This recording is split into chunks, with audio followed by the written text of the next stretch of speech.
Hi, my name is Martha Levey, and this session is on unleashing the power of Creative Commons in the creator's world. It's very nice to see you or meet you. I know this is a virtual session, but I still wanted to introduce myself a little bit. My undergraduate degree is in journalism, and I have experience as a reporter and an editor for a newspaper, and I've also been a kindergarten, first and second grade teacher, and I've also been a media coordinator. I am currently a digital teaching and learning specialist in Wilson County schools. I went to Carolina for undergrad. We are in the process of building a house on our family farm, and so we like to work in the garden. And I am trying to become a beekeeper, but I'm not very successful at it right now, but there's always room for improvement. If you were here, if this was a face-to-face session, I would ask you today on a scale of 1 to 9 on rubber ducks, how are you feeling today? And hopefully you are in the 1, 2, or 3 range. So I hope you're having a good day. This is just an outline of the schedule of what we're going to do today and what you're going to learn. We're going to be talking about Creative Commons. We're going to talk about Go Open and See and copyright and fair use. If we were here in person, we would play a quick game through Quizalize for you to learn more or see what you already know about copyright and fair use. But since this is a virtual session, we'll have to pass on the game today. So let's just jump right in.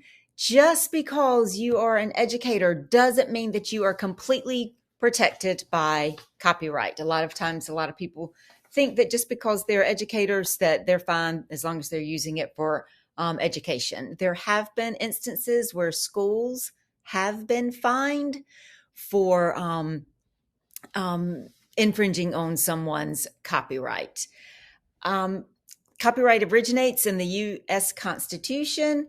When anything is created in a fixed form, the moment it is created, it's protected by copyright.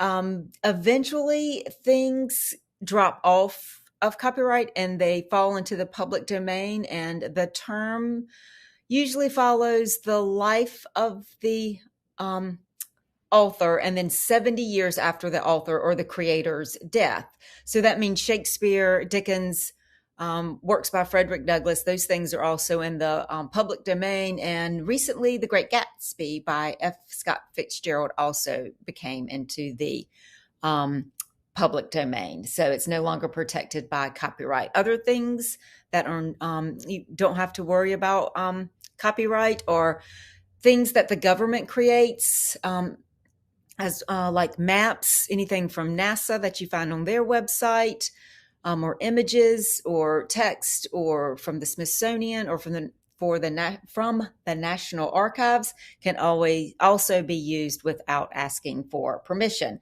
It's still a good idea to give credit to them, even though you don't have to ask their permission. It's still wise to credit your sources. If it's not one of those things, it is automatically copyright protected. And so it's good to think of it as having a no trespassing sign. So if something isn't one of those, you might want to consider how or if you can even use it.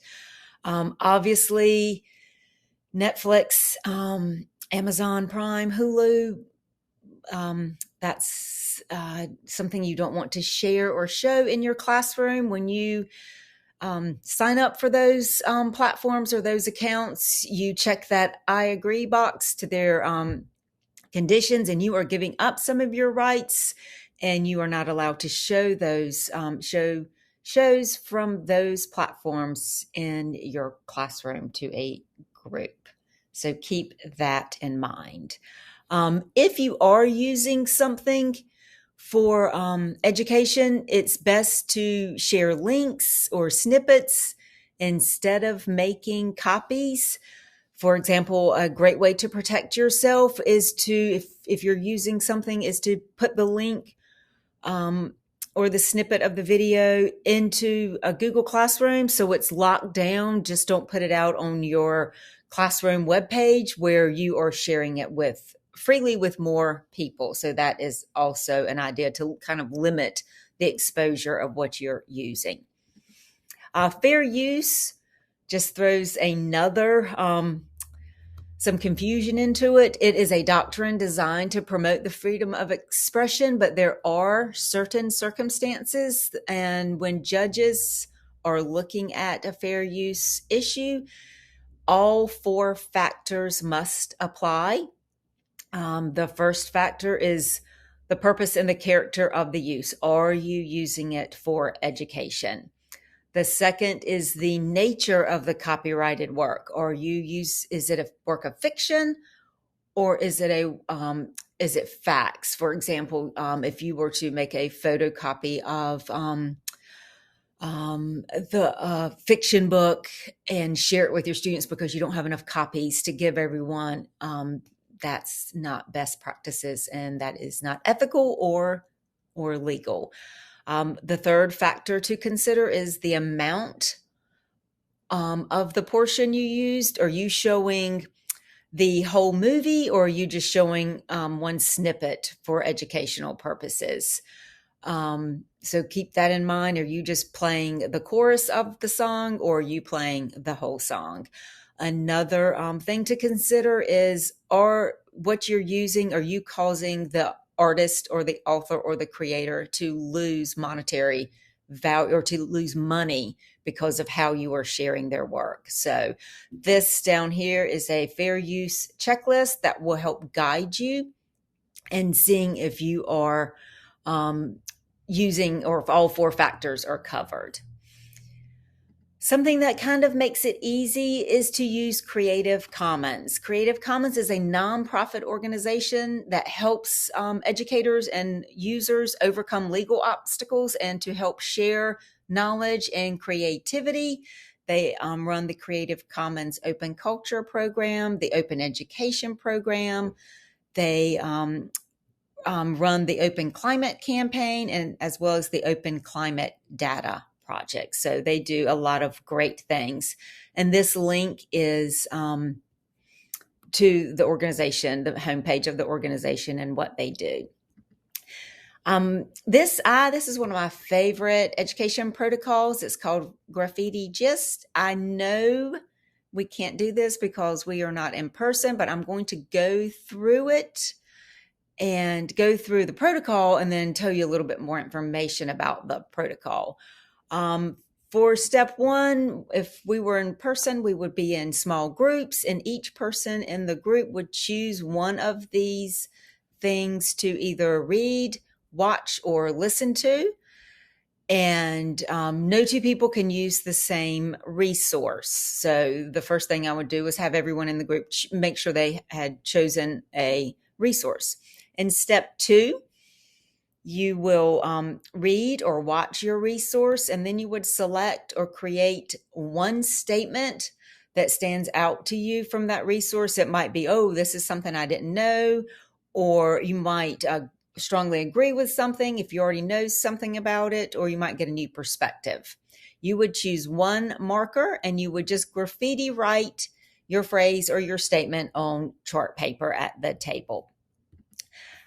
I would then start the timer for 7 minutes, and everyone would take the time to read and write and graffiti write based on their resource. For step 3, after the 7 minutes was up, each person would have 60 seconds, and there would be a timekeeper at each table to discuss why they chose their statement. And in that 60 seconds, the other people around the table are not allowed to share or to ask questions or to talk. They just have to listen. And while you are listening to your teammates share, you would just write thoughts or ideas or just freeform, just things that stuck out to you as that person was sharing. After everyone had there's 60 minutes, 60 seconds to discuss. I would set a timer, and each group would circle the 7 to 8 most important words on the poster, and then come up with a statement about the topic of Creative Commons and write that in the center of the poster. So when that timer was up, everyone, each group would take turns sharing.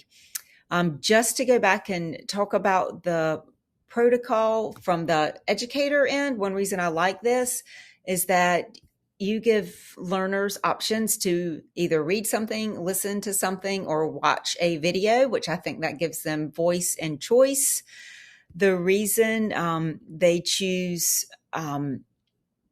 one colored marker is when it would, if I was doing this with students, when it was done, I would have them flip the paper over and sign their name with a marker. Then I would know who had done what. Having the 60 seconds to listen, it gives the other learners a chance to listen, and it gives the speaker uninterrupted time. And it gives everyone a chance to jot down notes and thoughts. And then it gives everyone a chance, after working independently, a chance to work collaboratively and come up with one statement. And then share with the greater group. So I love this protocol. And if I didn't explain it well enough, or if you want more information on it, you can just search Edu Protocols, and that one would probably pop up. It's fairly popular. So let's move on to, where can you find Creative Commons licensed content? And I have a list. There is a lot more than this that you can choose, and I tried to tell you what you could find on each site. My favorites are in the darker blue. Those are the ones that I prefer, but there are more out there that you could also look for. You can also find Creative Commons licensed content on YouTube and Google. And I have links to videos on how you can search for those. If you are searching for Creative Commons licensed content on YouTube, after you search for whatever you want to search, and I just chose chicken videos, you can choose filters, and over here you can choose Creative Commons, and that will narrow your search. Now, even though it might have a copyright that you can't use it without permission, there is still, at least there is a license attached to the video. Same thing if you want to search for something with Google. After you search, come over here to Tools, and then choose Usage Rights and choose Creative Commons License.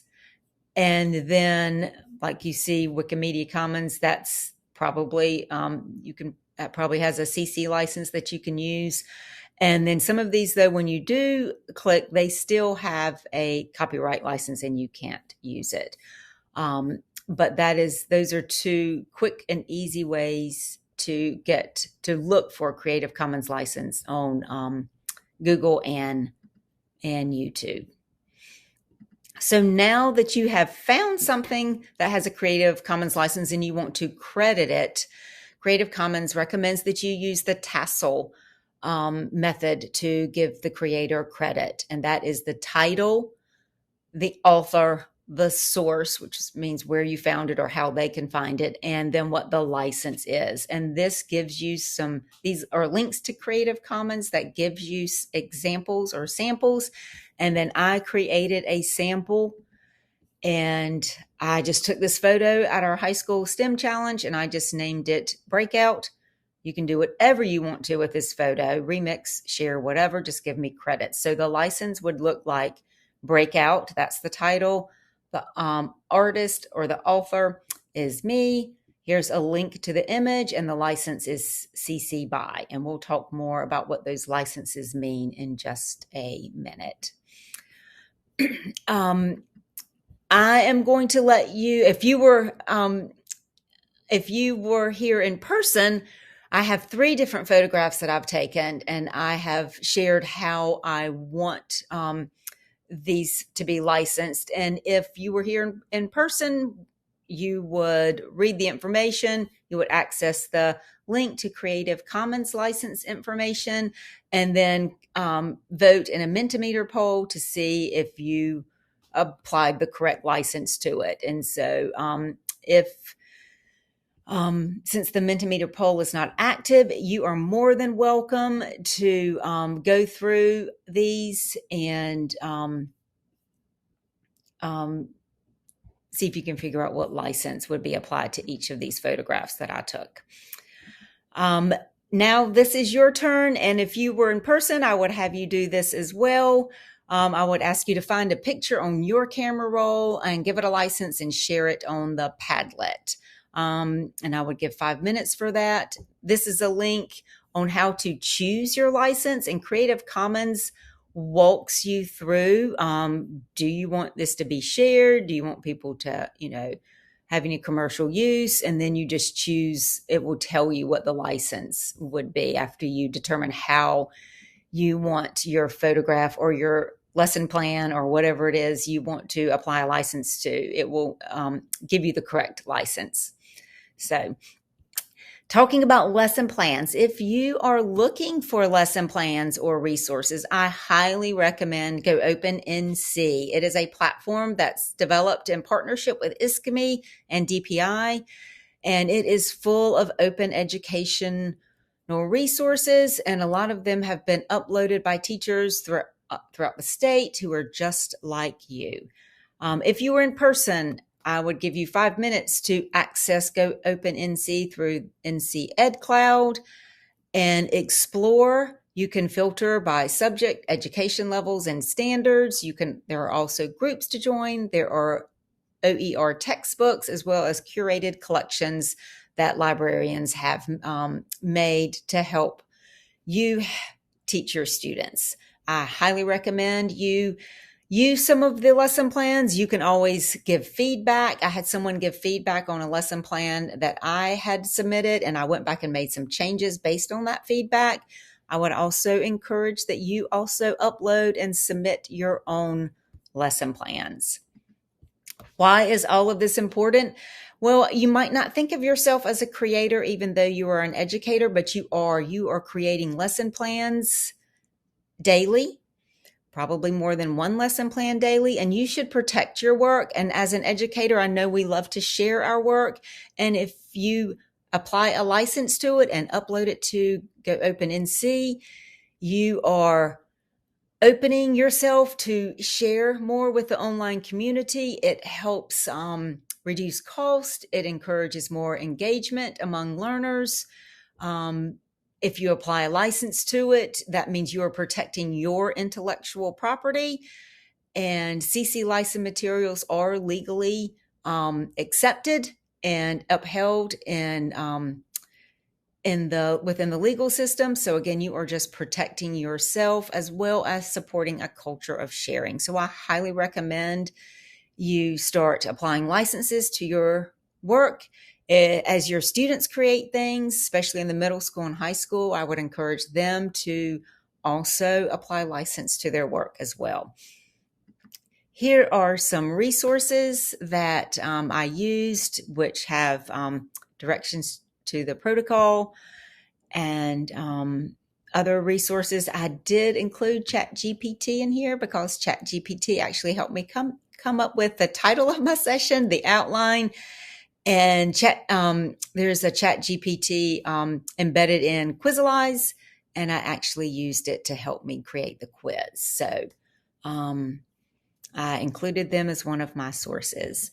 Thank you very much. If you ever have any questions, my email is right there. You can email me or you can find me on Twitter.